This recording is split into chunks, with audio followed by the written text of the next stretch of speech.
अस्सलाम वालेकुम। आप देख रहे हैं पीए न्यूज एचडी और मैं हूं आपके होस्ट सादिया बतौल। शामिल करते हैं आज की अहम खबरें। खबर शामिल करते हैं महर लियाकत अली से। पाकिस्तान भर में 79वां यौम आज़ादी आज मिली जोश और जज्बे के साथ मनाया जा रहा है।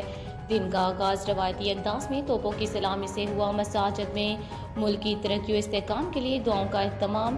कराची पाकिस्तान भर में 79वां यौम आज़ादी आज मिली जोश और जज्बे के साथ मनाया जा रहा है।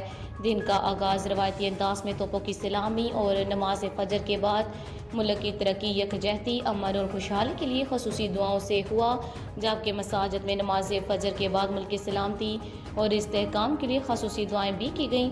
वफाकी दारुल हुकूमत इस्लामाबाद में 31 जबकि सूबाई दारुल हुकूमतों में 21 तोपों की सलामी दी गई। तोपों की सलामी के दौरान इस्लामाबाद की फिजा अल्लाहु अकबर के नारों से गूंज उठी।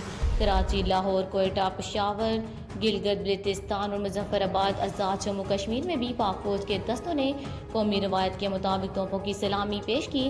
पाकिस्तान के 79वीं यौम आज़ादी के मौका पर बानी पाकिस्तान कायद आज़म मोहम्मद अली जिन्ना के मज़ार पर तब्दीली गार्ड्स की पुरवकार तकरीब का इनेकाद किया गया, जिसमें गवर्नर सिंध निहाल हाशमी और वज़ीर आला सिंध सैयद मुराद अली शाह शरीक हुए।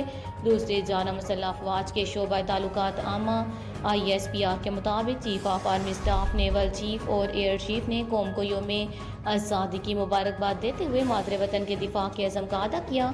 अलामिया में कहा गया कि पाकिस्तान की खुद मुख्तार और इलाकाई सालमियत के तहफ़्फ़ुज़ के लिए अफवाज हर वक्त तैयार हैं और कौम के साथ मिलकर अमन व इस्तेहकाम के लिए अपना किरदार अदा करते रहेंगे।